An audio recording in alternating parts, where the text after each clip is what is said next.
இது இந்த லேடி வந்து அமெரிக்கால தன்னுடைய உறவுகளை எல்லாம் கார்ல போய் பார்க்கணும்னு ஆசைப்படுறாங்க.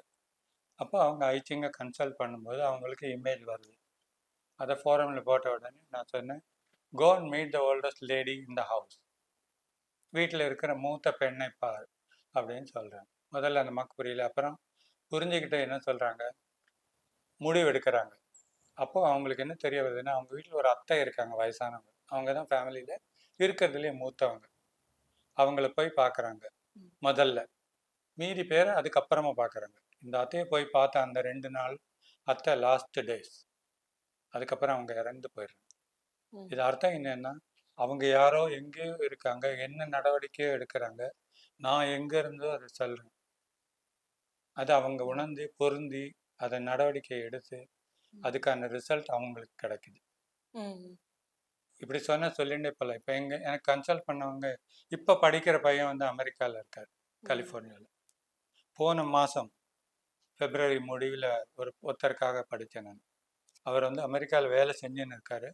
வேலையில் ஏதோ கஷ்டம் இருக்குது, வேலை மாறணும், புது வேலையை தேடின்னு போகலாமா, எனக்கு அவங்க என்ன கொடுப்பாங்க இன்டர்வியூவில் புக்கில் சொல்லிட்டு, இவனுக்கு ஸ்டேட்டஸ் இன்க்ரீஸ் இருக்காது, இன்கம் இன்க்ரீஸ் இருக்காது.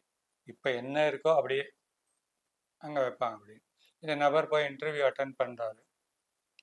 அங்கே இன்டர்வியூ பண்ண அவங்க ஆஃபீஸர் சொல்கிறாங்க, no change in status, no change in income, do you agree? அதான் அவர் எங்களுக்கு திரும்ப சொன்ன, என்ன சார் நீங்கள் சொன்ன வார்த்தையை அவங்க சொல்கிறாங்க அப்படின்னு. இது நான் படித்த நபர் சென்னையில் இருக்கேன், இன்டர்வியூ பண்ணாங்க கலிஃபோர்னியாவில் இருக்காங்க. இன்டர்வியூ பண்ணின கேண்டிடேட்டும் அதே ஊரை சேர்ந்தவர், வேறு வேறு இடத்துல இருக்கும். அவங்களுக்கு இதே பிலீஃபில் வந்து நம்பிக்கை இருக்கணும் இல்லை, இட் டஸ் நாட் இன்டர்ஃபியர். நம்ம எப்படி புரிஞ்சுக்கணும்னா, எடுத்து யார் படிக்கிறாங்களோ அவங்க ஊரில் உள்ள நடவடிக்கை, பழக்க வழக்கங்கள், உதாரணத்துக்கு சொல்ல போனால் அவர் இடத்துல சொல்லியிருக்கோம், விசிட்டிங் த ஏன்செஸ்ட்ரல் டெம்பிள். நம்ம ஊரில் என்ன ட்ரெடிஷன்னா, குலதெய்வம் கோயிலுக்கு போகும்போது தான் எல்லாரும் பங்காளி கூட்டாளி எல்லாம் போவாங்க. அது இங்கே பழக்கம், அது இங்கே சொல்லியிருக்கோம்.